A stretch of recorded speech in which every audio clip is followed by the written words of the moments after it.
হযরতে মরিয়ম এখনো দুনিয়াতে আইছে না।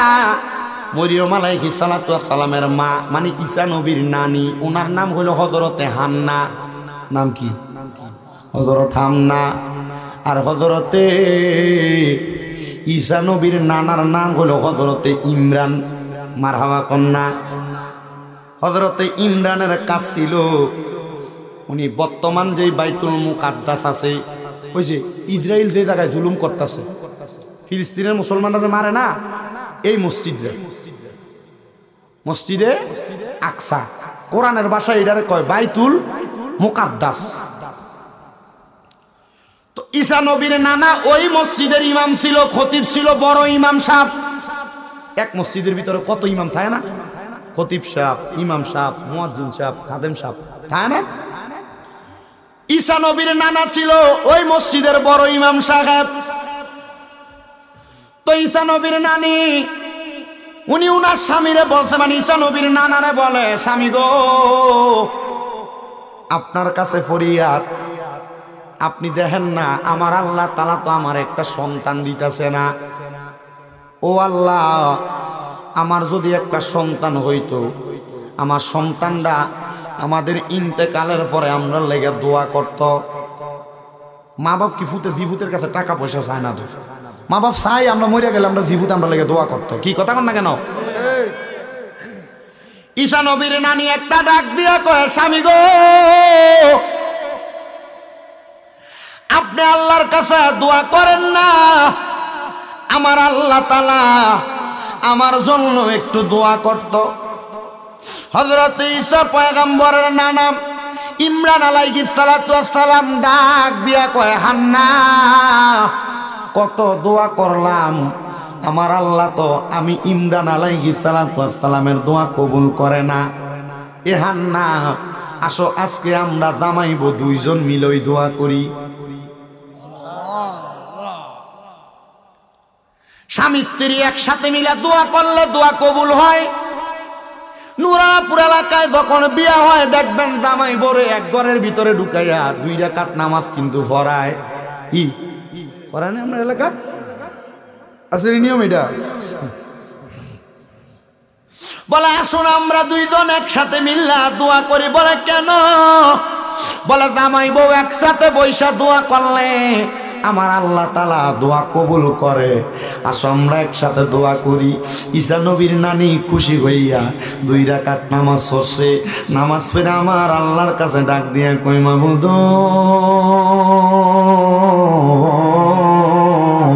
ও আল্লাহ, আপনি যদি আমরার একটা সন্তান দান না করেন, আমরা তো দুনিয়াতে সন্তান হারা মানুষ থাকবো। আমাদের সম্পদ আছে, টাকা আছে, পয়সা আছে, আমরা রেগুলারে কি ব্যবহার করব? খাওয়ার মতো কোনো মানুষ নাই। এবার আমার আল্লাহ তাআলার পক্ষ থেকে আওয়াজ আসে, রে ইমরান, ও হান্না, শুই না লরে, আমি আল্লাহ তাআলা অল্প কিছু দিনের ভিতরে তোমাদেরকে একটা সন্তান দান করব। ঠিকই আমার আল্লাহ হযরত হান্নার গর্ভের মধ্যে সন্তান দান করছে। কিন্তু ভাগ্যের নির্মম পরিহাস, যেই দিন হযরতে হান্নার সন্তানটা দুনিয়াতে আগমন করবে, আগমন করার আগে হযরত হান্নার স্বামী মানে ঈসা নবীর নানা হযরত ইমরান দুনিয়া থেকে ইন্তেকাল করছে। বলেন ইন্না লিল্লাহি ওয়া ইন্না ইলাইহি রাজিউন। বাজান আমার গভীর মনোযোগ অন্তরের কান লাগান, আমার নুরালাপুর এবং আশেপাশে এলাকার ভাই বাবারা, হযরত হান্নায় আমার আল্লাহর কাছে ডাক দিয়া কয়, আল্লাহ, এতদিন আমার স্বামী ছিল, তুমি আমার সন্তান দিছ না, কিন্তু এখন আমার স্বামী চলে গেছে, আমার সন্তান দুনিয়াতে আগমন করব। আল্লাহ, খাওয়াইবকে সন্তান দে, পড়াইবকে সন্তান দে, বাবার আদর পাইতো না, এতিমের মতো বড় হইব। আমার সন্তান যদি এতিমের মতো বড় হয়, এতিম সন্তান রে তো মানুষ বালা চোখে দেখে না। আল্লাহ, তুমি আমার সন্তানটার একটু রহমতের নজর কইরা দাও। আমার আল্লাহ আসমান থেকে ডাক দিয়া কয়, হান্না, চিন্তা করবা না, টেনশন করবা না, আমি আল্লাহ তাআলা যেমন তোমার গর্ভে সন্তান দিছে, তেমন ভাবে তুমি হান্নার সন্তানের দায়িত্ব আমি আল্লাহ কুদরতে ভাবে লইয়ালু। মজরে কোন সুবহানাল্লাহ। সুবহানাল্লাহ।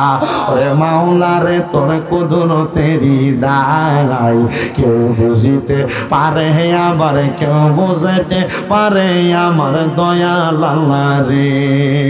হযরত হান্না কয় জগতের মানুষ আমার স্বামীর ইন্তেকালের 1 মাস পরে আমার সন্তান দুনিয়াতে আগমন করছে। নাম রাখলাম মরিয়ম। জোরে কন্যা নাম কি? নাম রাখলাম মরিয়ম। আর অনকার বেরিয়াইতে মায়ের নাম রাখে বিউটি, মায়ের নাম রাখে ফিয়া, মায়ের নাম রাখে অমক, ইসলামী নাম রাখে না। মনে রাখবা অন্ধকার কবরে কিন্তু ইসলামী নাম দিয়া ডাকবো। ইসলামী নাম না হইলে তোমার কবরের ভিতরে তুমি সিরিয়ালে আসবা না, হাবডা ভাবে জাহান্নামের দিকে তুমি সইলা যাইবা। মুসলমান হযরত হান্না যখন জন্ম হইছে এখন না সিজার চলে, আগে কি সিজার ছিল নি? না না না ছিল না। আল্লাহ কুদরতি ভাবে মা বোনদেরকে সেই ধৈর্য দিয়া দিছে। নরমাল ডেলিভারিতে দাইমা দিয়া সন্তান কত সুন্দর জন্মগ্রহণ করত। বাজান আমার হযরত হান্না এমন ভাবে জন্ম নিছে, হান্নার গর্ভ থেকে মা মরিয়ম এমন ভাবে জন্ম নিছে। মা মরিয়মের মা ডাক দিয়া কইসা নবীর নানি কয় আল্লাহর কসম রে এই মরিয়মের আগমনের সময় আমি হান্নার একটু ব্যথাও লাগছে না। বলে কেন লাগছে না জানোনি? কারণ আমি আমার গর্ভে সন্তানদার হইয়া সকাল সন্ধ্যা আমার আল্লাহ তাআলার ডাকতাম, আল্লাহ তাআলার জিকির করতাম। আর অনকালার বেডিয়াইতে সন্তান গর্ভে লইয়া মোবাইলের ভিতরে টিকটক দেখে। কথা কয় না? আরে জোরে কয় না? ঠিক কি না? আমি বলবো আমার নুরালাপুরের মা, ও মা আমি চাই না গো তোমার সন্তানটা খারাপ হোক। আমি চাই তুমি যখন বুড়া হইবা বিছনার ভিতরে প্রস্রাব পায়খানা করবা, তোমার ছেলেটা নিজের হাত দিয়ে তোমার প্রস্রাব পায়খানা পরিষ্কার করব। কিন্তু অনকালা সন্তানরা কামেল লোক রাখে মা বাপের ময়লা পরিষ্কার করবার লাগা। নুরালাপুরের মা সন্তান গর্ভের ভিতরে নিয়া আল্লাহর কোরআনটা ফইর, দেখবা তোমার সন্তানটা গাউসে পাক আব্দুল কাদের জিলানির মতো হইব। খবর কি জানো না? আব্দুল কাদের জিলানির মা ওনার গর্ভে নিয়া 18 পারা কোরআন শরীফ তেলাওয়াত করছে। গাউসে পাক দুনিয়াতে আইসা ওস্তাদের কাছে 18 পারা কোরআন শুনাইয়া দিছে। এই আব্দুল কাদের জিলানি কেমনে শোনাইলা? ডাক দিয়া কয় আমার মা আমি আব্দুল কাদের গর্ভে নিয়া এই কোরআন তেলাওয়াত 18 পারা পর্যন্ত পড়ছে। আমি আব্দুল কাদের মায়ের গর্ভে এমনে থাকি নাই রে। দুনিয়ার সন্তান মার গর্ভে লাঠি দেয়, হাতের আঙ্গুলের ইশারা লাগায়, মাথা দিয়া মার এই সাপনাটার মধ্যে ডলাডলি করে, মা কত কাতরায়। আমি আব্দুল কাদের এমন করি নাই, এমন করি নাই। কারণ আমি তো মুর্শিদ রূপে বেলায়েতের পাওয়ার নিয়া আমার আল্লাহ তাআলা আমার মার গর্ভ থেকে দুনিয়াত ফাটাইছে। এই জন্য আমার মাঝে 18 পারা কোরআন পড়ছে। আমি গাউসে পাক আব্দুল কাদের জিলানি ওই কোরআনটা মার গর্ভ থেকে মুখস্থ কইরা আসছে। আমার মা বোনেরা আজকের মাহফিলটা পীর তরিকত মুনাজারে আজম হযরতুল আল্লামা ফিরজাদা কাজী আবু সাঈদ পেশোয়ারী রাহমাতুল্লাহ আলাইহির স্মরণের মাহফিল। আবু সাঈদ পেশোয়ারী রে কেন এলাকার মানুষেরা স্মরণ করতেছে? এটার কারণ হইল আবু সাঈদ পেশোয়ারী এমন একজন আল্লাহর হক্কানি ওলি ছিল। ও মা তোমার গর্ভ থেকে তো আবু সাঈদ পেশোয়ারীর মতো ওলি বাইর হইব, তোমার গর্ভ থেকে তো আব্দুল কাদের জিলানির মতো ওলি বাইর হইব, তোমার গর্ভ থেকে তো খাজা মাইনুদ্দিন চিশতির মতো ওলি বাইর হইব। তুমি যদি সন্তান গর্ভে নিয়ে কোরআন পড়ো, তুমি টিভি সিরিয়াল দেখো, মোবাইল ইউটিউব সোশ্যাল মিডিয়া দেখা সময় কাটাও, মা গো মা হযরত হান্না ডাক দিয়া কয় আমার সন্তান মরিয়ম যখন আগমন করছে আমি হান্নার পেটের মধ্যে কোনো ব্যথা হয় নাই, জন্ম দেওয়ার সময় আমি কোনো ব্যথা অনুভব করি নাই। এটার কারণ হইল আমার গর্ভের সন্তান আগমন করার সময় রে জগৎবাসী আমি তার আগের সময়টা আমার আল্লাহ তাআলার ইবাদত করে কাটাইছি। জোরে কোন সুবহানাল্লাহ। হযরত হান্না কয় আমার সন্তান আগমন করার পরে পুরা ফিলিস্তিন এলাকায় খবর হয়ে গেছে এই বাইতুল মুকাদ্দাস মসজিদে আকসার ইমাম, বড় ইমাম যিনি মারা গেছে, 1 মাস পরে তার স্ত্রীর গর্ভ থেকে একটা সন্তান আগমন করছে। আইও না রে, আমরা তার সন্তানটারে একটু দেখে আসি, তার সন্তানটা কেমন হয়েছে, কত সুন্দর হয়েছে। সবাই দলে দলে আসতেছে। এবার হযরত মরিয়ম রে দেখা দেখা চলে যায়। হযরত হান্নাকে আমি চিন্তাগ্রস্ত হয়ে গেলাম, আমার সন্তানরে সবাই দেখতেই যায় কিন্তু কেউ দায়িত্ব। হযরত হান্না চিন্তা করলেন, আমার স্বামী মসজিদে আকসার ইমাম ছিল, আমি আমার মাইয়াটারে সেই জায়গায় লইয়া যাই।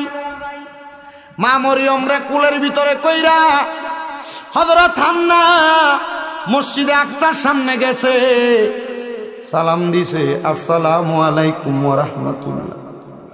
মসজিদে আকসার 4 জন ইমাম বের হয়ে আসছে, ডাক দিয়া কয়, কি গো, আপনারা এই মসজিদের বড় ইমাম সাহেবের স্ত্রী, কেন আসছেন? বলে, আমার মাইয়াটার বরণ পোষণ লালন পালনের দায়িত্ব কে নিবে? আমি তো কাউরে দেখি না, আমি একার পক্ষে আমার মাইয়াটারে সামলানো আমার পক্ষে সম্ভব হবে না। 4 ইমামে কয়, যেহেতু এই মসজিদের সবচাইতে বড় ইমামের মাইয়া, আমরা তারে লালন পালন করব আমাদের মাইয়ার মতো। 4 জন হাত তুলছে। হযরত হান্না কয়, মাইয়া হইল একটা, লালন পালন করব 4 জন, আমি কার কাছে দিতাম? মারহাবা কন্যা। ও বাবা, আপনি যদি হক মানুষ হন, আপনার সহযোগিতা করার মতো মানুষের অভাব হবে না। আপনি যদি বালা মানুষ হন, আপনার গায়েবীভাবে আল্লাহর কাছ থেকে সাহায্য আসবো। হযরত হান্না কয়, জগতের মানুষ, ওই 4 জন মসজিদের ইমাম, মসজিদে আকসার ইমাম আমারে কয়, আপনার মাইয়াটারে আমরা 4 জনে লালন পালন করব। 4 জনের মাঝে বাক বিতণ্ডা হচ্ছে, 4 জনই বলতেছে আমরা পালবো। এই টাইমে ওই জায়গার প্রখ্যাত একজন আলেম ডাক দিয়ে বলতেছে, ঠিক আছে আসো, তোমরা যেহেতু বাক বিতণ্ডা করতেছো, আমরা এখন লেখা শুরু করি। যেই কলম দিয়া লিখি, এই কলমটারে আমরা নদীর মধ্যে প্রেরণ করব। ওই কলম যার কাছে ফিরাইব, অথবা যেই কলমটা দিয়ে আমরা লিখি, যার কলমটা ভাসব, ওই ব্যক্তির কাছে হযরত মরিয়ম মানুষ হইব। তো আগে যে কলম দিয়ে লাগতো, দোয়াত কলম, এটা কিন্তু লোহারা ছিল না, যে মাথাটা লম্বা একটা টিনা ছিল, এটা কি আর ভাসতো?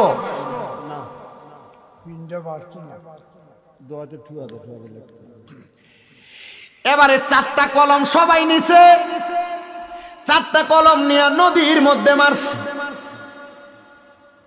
নদীর মধ্যে মারার পরে যার কলমটা ভাসবো, তার কাছে হযরত মরিয়ম মানুষ হবে। মারহাবা। এবার এই 4 জন ইমামের ভিতরে হযরত মরিয়ম আলাইহিস সালাতু ওয়াস সালামের মা, মানে হযরত হান্নার বোনের জামাই, তাহলে মরিয়ম আলাইহিস সালাতু ওয়াস সালামের কি হইব? খালু না? মরিয়ম আলাইহিস সালাতু ওয়াস সালামের খালু ছিল এই মসজিদের ইমাম। মারহাবা কর। মারহাবা। সবার দুয়াত কলমের কলমটা ডুইবা গেছে, কিন্তু ওনার খালুর কলমটা বাসা দিয়া রইছে। মারহাবা কন্যা। ওনার খালু কয়, যে তো মাইয়াটারে আমি পাইছি বাইতুল মুকাদ্দাসের মধ্যে রাইখা তারে আমি মানুষ করব। মসজিদে আকসার মধ্যে রাইখা হযরতে হান্না, হযরতে মরিয়ম রে এমন ভাবে মানুষ করে রে, হযরত মরিয়ম আস্তে আস্তে বড় হইতেছে। হযরত মরিয়ম আস্তে আস্তে বড় হইতেছে। হযরত মরিয়মের বয়স যখন 10 থেকে 11 বছর, ওই এলাকায় একটা লোক ছিল যার নাম কুরসা। ওই কুরসা নামক লোকটা এলাকার মহিলাদের সঙ্গে বাদে সম্পর্ক করত, অপসম্পর্ক করত, বদ সম্পর্ক করত। এমন কোন মহিলাকে সে বাদ রাখে নাই যাদের সঙ্গে সে অপকর্ম করে বেড়ায় নাই। ওই কুরসা একদিন হযরত মরিয়মের ঘরের সামনে এসে দাঁড়ায় গেছে। হযরত মরিয়ম আলাইহিস সালাতু ওয়াস সালাম বলেন, আমি গোসল কইরাম, আমার মাথার ভিজা চুলগুলো আমি মুছতে লাগলাম, এমন টাইমে দেখলাম আমার দরজার মধ্যে কুরসা নামক বাজে লোকটা দাঁড়ায় গেছে। কুরসা আমার দিকে নজর দিয়া দিয়া চাই। তখন আমি মরিয়মের বয়স 10 থেকে 11। ওই কুরসা যখন আমার ঘরের সামনে আসছে, কুরসা আমার দিকে একটা বাঁকা নজরে তাকায়। আমি কইলাম, কুরসা রে, এই বাঁকা নজরে চাও? আমি জানি তো তোমার চরিত্রটা বড় খারাপ, আমার দিকে এমনে চাইস না রে। আমি জানি তুই আমার দিকে একটা লালসার চোখ দিয়া তাকাইছ। আমি মরিয়ম রে, তুই 2 রাকাত নামাজ পড়তাম দে, আমি নামাজটা শেষ করার পরে তোর যদি মন চায় আমার ইজ্জত হরণ করবি, তুই আমার সামনে আসবি। হযরত মরিয়ম কয়, আমি নামাজের মুসল্লাটা বিছাইয়া মসজিদে আকসার খাদেমার রুমের মধ্যে আমি 2 রাকাত নামাজের নিয়ত করছি। আমি 2 রাকাত নামাজের মধ্যে যখন দাঁড়াইছি, দাঁড়ানোর সাথে সাথে গো আমার চোখের বাণী গুলা বায়া বায়া পড়তাছে। এ পর্দার অন্তরালের মা নামাজের ভিতরে দাঁড়াইলে পাশের বাড়ির মহিলা কি শাড়ি পরছে, জামাই বিদেশ থেকে কল দিল, শাড়ির কথা কইবা, তোমার ভিতরে চিন্তা। এ মা নামাজের ভিতরে দাঁড়াইলে তোমার পেটে ব্যথা, পায়ের ব্যথা, তুমি এটা কিনা লাগবে ওইটা কিনা লাগবে এই কথা মনে হয়। নামাজের ভিতরে দাঁড়াইলে তরকারি চুলাই রেখে আসছো, তরকারি জাল দেওয়া লাগবে এটা তোমার মনে হয়। নামাজের ভিতরে দাঁড়াইলে সন্তানরানি পানি ছুঁড়ে যাকে এই চিন্তা তোমার হয়। এ আমার বয়স্ক বাবারা, নামাজের ভিতরে দাঁড়াইলে আপনার ব্যবসার কথা মনে হয়ে জাগা, ফুটে অসুস্থ, ওষুধ কিনা লাগবো, টাকা নাই, অভাব আছেন, ঋণ আছেন, দেওয়া লাগবে এই কথা মনে হয়ে জাগা। কেন কয় জানেননি? কারণ আপনি এখনো পর্যন্ত খুশু এবং খুজুর সাথে নামাজ পড়তে পারেন না। নামাজের মধ্যে আল্লাহর সঙ্গে আপনার মেরাজ হয় না। আল্লাহর নবী কয়, জগতের মানুষ এমন ভাবে নামাজ পড়বা যেন আমার আল্লাহর সাথে মেরাজ হয়। হযরত মরিয়ম কয়, জগতের মানুষ আমি নামাজের ভিতরে দাঁড়াইয়া আমি চোখের পানি গুলা চাইরা দিছি, আমি চোখের পানি গুলা সারিয়ার কান্দি আর ডাক দিয়া কয়, আল্লাহ ও আল্লাহ, আমি নামাজের ভিতরে সূরা কেরাত ছাড়া অন্য কিছু পড়া তো হারাম। আমি মরিয়ম নামাজের ভিতরে বিপদের ভিতরে পইরা তোমারে ডাকতাছি। হযরত মরিয়ম কয়, সূরা ফাতিহা পড়লাম, সূরা ফাতিহার লগে অন্য কিছু আমি পড়তেছি। এমন ভাবে কেরাত পড়তে পড়তে পড়তে পড়তে হযরত মরিয়ম বলে, ও জগতের মানুষ, আমি আমার আল্লাহ তাআলার কাছে সেজদার ভিতরে যায় শুধু দোয়া করি, আল্লাহ আল্লাহ গো, ও আল্লাহ, এই কুরসা নামক ব্যক্তিটার তো আমার ইজ্জত হরণ করব। তুমি না আমি গর্ভে থাকা অবস্থায় আমার মা বাপরে জানাইয়া দিছ আমি মরিয়মের গর্ভ থেকে একজন নবী জন্ম হইব। আমি মরিয়মের ইজ্জত যদি ধ্বংস করিয়া দেয়, ও আল্লাহ গো, তুমি বলো না মানুষ তো আমার সন্তানটারে বাজে সন্তান বলবো। আল্লাহ, আমি মরিয়মের ইজ্জত হরণ করতে দিও না, আমি মরিয়মের ইজ্জত হরণ করতে দিও না। মরিয়ম 2 রাকাত নামাজটা যখন শেষ করছে, ডান দিকে সালাম ফিরাইছে, বাম দিকে সালামটা ফিরিয়া যখন দরজার দিকে তাকাইছে, মরিয়ম কয়, আমি তাকাইয়া দেখলাম আমার ঘরের ভিতর থেকে একটা বাতাস জোরে দরজার দিকে গেছে। কুরসা নামক বাজে লোকটা যাইয়া দুপুর করে একটা বাড়ি খাইছে ওই বাইতুল মুকাদ্দাসের ওয়ালের সাথে। ওই কুরসা নামক লোকটা বাড়ি খাইয়া মাথার রক্তপাত হইয়া ইন্তেকাল করছে। জগতের মানুষ রে,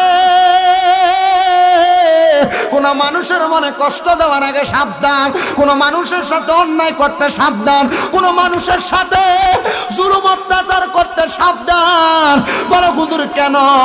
ওই মানুষটা যদি নামাজের সেজদার ভিতরে যাইয়া তোমার অভিশাপ দেয়, আরে দুনিয়ার মায়ের কাটানো যায়, হসপিটালের মধ্যে যাওয়ার পরে আপনার ওই মায়ের গুলারে সুন্দর করে ড্রেসিং কইরা আপনার মাইরটা আস্তে আস্তে কাটাইয়া দেওয়া যাবে। আবার আদালতের মধ্যে মামলা হইলে আপনার নামে এমন রিট জারি হইয়া যায়, রিমান্ড দেয়নি, 5-10 হাজার টাকা দিলে রিমান্ডও কিন্তু কাটান যায়। কথা কস না,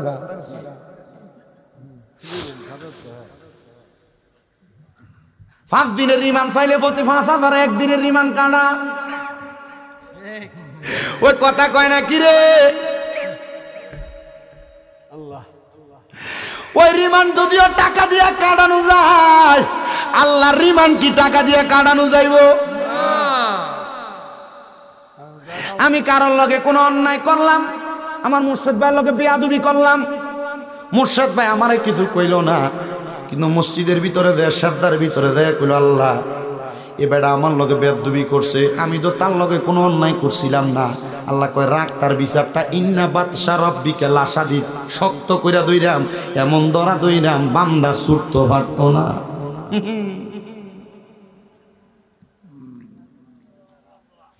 তো মাইনছেরে কষ্ট দিতে হিসাব কইরা দিয়েন,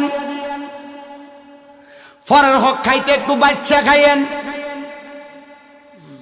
মানছে জাগাত খুঁড়ি গাড়াইতে একটু বুজ্জা গাড়াইয়েন, মানছের ওজনে কম দিতে বুজ্জা কম দিয়েন। এই কথা কয় সুদের টিয়া গোসের টিয়া খাইতে বুজ্জা খাইয়েন, কারণ এটার কারণে কবরের ভিড়া কম ভিড়া না বেশি ভিড়া? হযরত মরিয়ম কয় আমি দুনিয়ার কোন আদালতে বিচার দিছি না, আমি বিচার দিছি একজনের আদালতে, একটা জবানও বন্ধ নাই। নুরালাপুরের মানুষ বলো ওই আদালতটা কার আদালত? ওই আদালতে বিচার দিলে বিচার ফিরে না। মা বোন গো, কারোর লগে ঝগড়া করলে হতিনের জি কইয়া গালি দিস না, গোলামের জি কইয়া গালি দিস না। মা বোনেরা ঝগড়া করলে একজন আরেকজন না গালি দিস না। যদি মন চায় এ ঝগড়া না কইরা আল্লাহর কাছে নামাজ পড়া পড়া বিচার দিস, কারণ গালাগালি করলে ফেরেশতা তার পক্ষ থেকে গালি দেয়।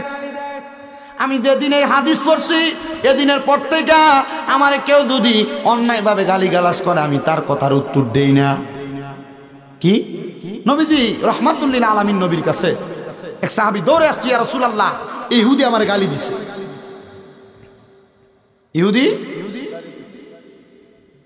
ইহুদি নবীজির সামনে এসে আবার গালি দিল। নবী আমার মুস্কি মুস্কি হাসে। সাহাবী ডাক দিয়ে কই, ইয়া রাসূলুল্লাহ আমারে গালি দিয়ে আপনি দিয়ে হাসেন? ইয়া হাবিবাল্লাহ আমারে গালি দিয়ে আপনি দিয়ে হাসেন? সাহাবীটারে ওই ইহুদিটা আরেকবার গালি দিছে। নবীর হাসি দেখে সাহাবী কয় নবী তো বিচার করে না। ওই সাহাবী তার গালির জবাব দিয়ে দিছে, আমার নবী মুখটা কালা করে ফেলছেন। সাহাবী কই, ইয়া রাসূলুল্লাহ, চিন্তা করছেন? প্রথম গালি দিছে নবী হাসে, দ্বিতীয়বার গালি দিছে নবী হাসে, তৃতীয়বার গালি দেওয়া নেই, বেটা কি করছে? উত্তর দিছে। নবী কি করছে? প্রথম হাসছে, পরে কি করছে? মুখটা কালা করে লেছে।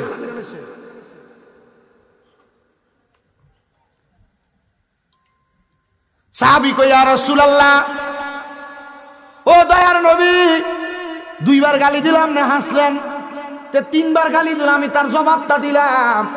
আপনি নবীজি তিনবার গালি দেওয়া জবাব দেওয়ার পর আপনি মুখটা কালো করে ফেললেন। আল্লাহর নবী কয়, সাহাবী সে যখন তোমারে একবার গালি দিছে আমি চাই দেখছি তোমার পিছন থেকে তিনজন ফেরেশতা দাঁড়ায় তার গালির জবাব দিতেছে। ওই সাহাবী যখন গালির জবাব দিছে নবীর মুখটা কি কালা না সাদা? নবীর মুখটা একবার অন্ধকার করে ফেলছে। সাহাবী কই, ইয়া রাসূলুল্লাহ দুইবার গালি দিল আপনি হাসলেন, তৃতীয়বার গালি দেওয়ার পরে আমি জবাব দিলাম, আপনি নবীর মুখ মুবারক কালো করলেন। নবী গো কারণটা কি জানতে চাই? আমার নবী কয়, তুমি যখন প্রথম গালিটা শুনলা জবাব দাও নাই, চুপছি না, তোমার পক্ষ থেকে তিনটা ফেরেশতা জবাব দিয়া দিছে। দ্বিতীয়বার যখন তোমারে গালি দিল তুমি জবাব দাও নাই, 6 জন ফেরেশতা তোমার জবাব দিছে। কিন্তু তৃতীয়বার যখন তুমি তারে গালিটা প্রদান করার পরে জবাব দিছো রে, আমি দেখলাম ওই ফেরেশতাগুলা ফিরা চইলা যায়। আমি এই জন্য নবীজি মুখটা কালা কইরা ফালাইছে। আমার নবী কয়, উম্মত কেউ যদি তোমরা গালি দেয় তুমি তারে ফিরা গালির জবাব দিও না, তোমার পক্ষ থেকে ফেরেশতা তারে জবাব দিয়া দিব। আমার এই নুরালাপুরের মা ও সোশ্যাল মিডিয়ার মাধ্যমে দেখনেওয়ালা দেশের মা বোনেরা গো, কেউ যদি তোমার অন্যায় ভাবে গালি দেয়, কেউ যদি তোমার গালি দেয় অন্যায় ভাবে হোক অন্যায় ভাবে হোক, তার গালির জবাবটা তুমি তোমার মুখ দিয়া দিও না। বলে হুজুর কেন? কারণ গালির জবাব দিলে তোমার গালির জবাবটা কিন্তু ফেরেশতার দিত না। তুমি যদি চুপ কইরা থাকো আমার আল্লাহ তাআলার ফেরেশতারা তোমার পক্ষে থেকে তোমার জবাবটা দিয়া দিব। এবার ওই হযরতে মরিয়ম ডাক দিয়া, আমি নামাজের সিজদায় দেয় বিচার দিছি, সাবধান সাবধান। আমি নামাজের সাজদায় বিচার দেওয়ার পরে একটা বাতাসি এসে কুরসাটারে ওয়ালের লোকে বাইরে মারছে। মারহাবা কোন মিয়া? হযরত হান্না কয় আমি দেখলাম বাতাস আসার পরে আমার ঘরের মধ্যে কুরসার সুরত নিয়ে কে জানি দাঁড়ায় রয়েছে। আমি চিন্তা করলাম কুরসা তো মারা গেছে, কুরসার সুরত নিয়ে কে আমার সামনে আসলো। আমি চুপ করে রইলাম, কিন্তু আল্লাহ তাআলার প্রতি আমার বিশ্বাসটা বড় কড়া। আমি কইলাম আল্লাহ, কুরসানা মারা গেছে, এখন কেমনে আইলো? এবার আল্লাহ তাআলার কাছে যখন আমি মরিয়ম এই কথা বলি, আমার আল্লাহ তাআলার পক্ষ থেকে আওয়াজ আসে, রে মরিয়ম, এটা তো কুরসানা, জিবরাইল কুরসার সুরত লইয়া তোমার ঘরের সামনে দাঁড়াইছে। তুমি মরিয়ম রে পরীক্ষা করে। জিবরাইল ডাক দিয়া কয়, ও 11 বছরের মরিয়ম, শোনো রে, আমার আল্লাহর চরিত্রের পরীক্ষায় তুমি মরিয়ম পাস করে ফালাইছ। আমার আল্লাহ কইছে রে, তুমি মরিয়ম রে আমার আল্লাহ তাআলা একটা উপহার দিব। ও মরিয়ম, কি উপহার জানোনি? আমার আল্লাহ কইছে তোমার গর্ভের ভিতরে একটা নবী জন্ম দিব। জোরে কোন সুবহানাল্লাহ। মরিয়ম কয় বয়স 11। এখন যদি আমার গর্ভের সন্তান আসে, বিয়ে তো হয় নাই, মানুষ তো আমারে উমা বিয়ে না হইলে সন্তান হইলে আমরা ভালো কইবেন, কি কইব? জারজ কইব। মরিয়ম কয় আল্লাহ, মানুষ আমার অপবাদ দিবে। আল্লাহ কয় মরিয়ম, ইন্নাল্লাহা মাআস সাবিরিন, নিশ্চয়ই ধৈর্য ধারণকারীর সাথে আমি আল্লাহ আছি। মরিয়ম, তুমি ধৈর্য হারা হইও না। আমি আল্লাহ যেহেতু তোমার এগুলা দিতেছি, মনে রাখবা, লা ইউকাল্লিফুল্লাহু নাফসান ইল্লা উসআহা। আমি আল্লাহ কারো সাধ্যের বাহিরে কোনো কিছু চাপাইয়া দেই না। মরিয়ম, তোমার সাধ্য আছে সন্তান নেওয়ার, তুমি সন্তান নাও, এরপরে যা হইব দেখকাম তো আমি আল্লাহ। মারহাবা, আরো জোরে কন্যা মারহাবা। মুসলমান, হযরতে মরিয়ম আলাইহিস সালাতু ওয়াস সালাম কয় আল্লাহ, তখন কেমনে সন্তান দিবেন? মরিয়ম আলাইহিস সালাতু ওয়াস সালাম রে জিবরাইল কয় কাম হিয়ার, সামনে আসেন। মরিয়ম আলাইহিস সালাতু ওয়াস সালাম সামনে, জিবরাইল কয় ও মা মরিয়ম, আপনি একটু আপনার মুখটারে হা করেন। হযরত মা মরিয়ম জিবরাইলের সামনে আবার মুখটা হা করছে। জিবরাইল কয় মারহাবা, আর জোরে কয় না মারহাবা। জিবরাইল কথা কইছে। জিবরাইল কয় মরিয়ম মা সামনে আসেন। হযরত মরিয়ম সামনে, জিবরাইল ফু দিয়া দিছে। মারহাবা কোন মারহাবা। হযরত মরিয়ম অল্প কিছুদিনের মধ্যে গর্ভবতী। পুরা বাইতুল মুকাদ্দাস এলাকার মানুষ কয় কিরে মরিয়মের গর্ভে যে সন্তান, বিয়া তো হয় নাই, সন্তান আসলো কই থেকে? মরিয়ম কয় আল্লাহ, সন্তান দিলা, এই কলঙ্কের ডোল লই আমি এখন কি করব? মানুষ আমারে কলঙ্ক দেয়। আল্লাহ কয় মরিয়ম ধৈর্য ধারণ করো। মরিয়ম কয় আল্লাহ ধৈর্য ধরলাম তো, মানুষ তো আমারে কলঙ্ক দেয়। সন্তান 10 মাস 10 দিন পরে দুনিয়া থেকে আগমন। পুরা ফিলিস্তিনের মানুষ আসছে হযরত মরিয়মকে মারার জন্য। ডাক দিয়া কয়, যে সন্তানের বাবা নাই, এই সন্তানকে আমরা এলাকায় রাখা যাবে না। এই সন্তান আমরা এলাকায় থাকলে অমঙ্গল হবে। এমন কথা কয় না? অমঙ্গল হবে। মরিয়ম কয় আল্লাহ, সন্তান দিছন একরকম ছিলাম, কিন্তু সন্তান গর্ভে দিয়ে এখন জন্ম দেওয়ার পর আমি মার কাছ থেকে এই ইহুদিরা আমার সন্তানটারে কাইরা নিয়ে যাবে, আমি মার কঞ্জাটা তো মানে না। হযরত ঈসা নবীর হাতের মধ্যে নিছে ইহুদিরা, জীবিত অবস্থায় গর্তের মধ্যে ফেলে দিবে, আগুনে ফেলে দিবে। হযরত ঈসা পয়গম্বরের মা মরিয়ম আলাইহিস সালাতু ওয়াস সালাম লগে লগে আল্লাহর কুদরতি কমে সাজদা দিয়ে দিছে। আল্লাহরে সাজদা দিয়া কয় আল্লাহ, আমার সন্তান রে মাইরা লাইব, আমি মা কেমনে সহ্য করব? মার মতো আদর কিন্তু ফুতেরারে কেউ করে না।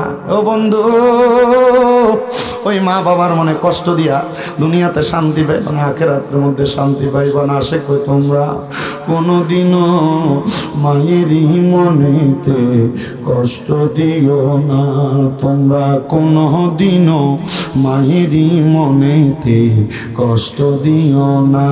হায়রে মায়ের মনে কষ্ট দিলে খোদা তো পাবি না, বলেন মায়ের মনে খোদা তো পাবি না তোমরা কোনো দিনও মায়েরই মনেতে কষ্ট দিও না। কত পাপী আছে যে মাকে কষ্ট দেয়, মায়ের মনে কষ্ট দিয়ে অভিশাপ নেয়। আরে মায়ের মনে কষ্ট দিলে খোদা তো পাবি না, বলেন মায়ের মনে খোদা তো পাবি না তোমরা কোনো দিনও মায়েরই মনেতে কষ্ট দিও না। মাগো তোমার মতো লয় না কেহ আমায় বুকে টানি, আদর করে মুছে না কে মা, আদর করে মুছে না কেউ আমার চোখের পানি। হায়রে মা জননী আমার, হায়রে মা জননী। কিন্তু বর্তমান জামানা অনেক পরিবর্তন হয়ে গেছে। যে ফুতে কামাই করে আইন না দেয় মা বাপ ওই ফুতের বেশি আদর করে। কথা কন না কা ঠিক নেই তো, কথা মূলটার মধ্যে থাকি মার আদরটা বেশি। কি আদরটা বেশি? হযরতে মরিয়মকে আমি আল্লাহর কাছে কাঁদতে লাগলাম যখন আমার ফুত হযরত ঈসা নবীরে তারা মাটির নিচে ফালাইয়া দিব। এই টাইমে ঈসা নবী কয় শোনো রে, আমার মা আমারে এমনে জন্ম দেয় নাই, আমার আল্লাহ তাআলা জিবরাইলের ফুয়ের মাধ্যমে আমারে মার গর্ভে দিয়েছে। জোরে কোন সুবহানাল্লাহ। বাচ্চা কয় দিনের? একদিনের। কথা কয় মারহাবা কর না, কথা কইতেছে। এলাকার মানুষ কয় যে তো বাবা নাই, মানুষ তার বাবার বাজে মন্তব্য করবে। মরিয়ম এই ঈসা নবীরে তুমি নিয়ে দূরে কোনো জায়গায় রাইখা আসো। ঈসা নবীরে দূরে এক জায়গার মধ্যে রাখতে গেছে। হযরত মরিয়ম আলাইহিস সালাতু ওয়াস সালাম আমার আল্লাহ তাআলার কাছে কান্দে, আল্লাহ এই ফুতেরে কই রাইখাম? আমার আল্লাহ তাআলা কই মরিয়ম তোমার এলাকা থেকে দূরবর্তী একটা পাহাড় আছে, ওই পাহাড়ের গুহার মধ্যে রাইখা আসো। মরিয়মকে আল্লাহ আমার ফুতেরে খাওয়াইব কে? বাচ্চা মানুষ কান্না করবে। আমার আল্লাহ তাআলা ডাক দিয়ে কই মরিয়ম খাওয়ানোর দায়িত্ব তো আমি আল্লাহর, চিন্তা করিস না রে, চিন্তা করিস না। আমার আল্লাহ তাআলা হযরত মরিয়ম রে এমন দয়া করছে রে, এমন দয়া করছে। মরিয়ম কয় আল্লাহ আমার ফুটে খায় কি?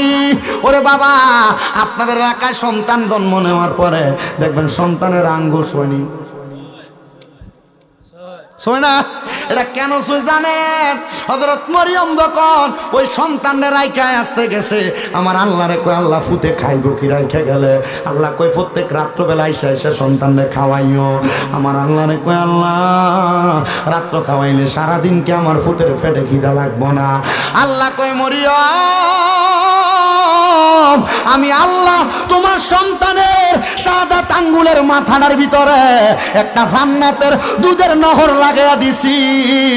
তোমার সন্তানের পেটে ক্ষুধা যখন লাগবো, সন্তান যদি ডাইন হাতের শাহাদাত আঙ্গুলটা মুখের ভিতরে দেয়, আমি আল্লাহ তাআলা তোমার সন্তানরে কুদরতি ভাবে খানা খাওয়া দিব।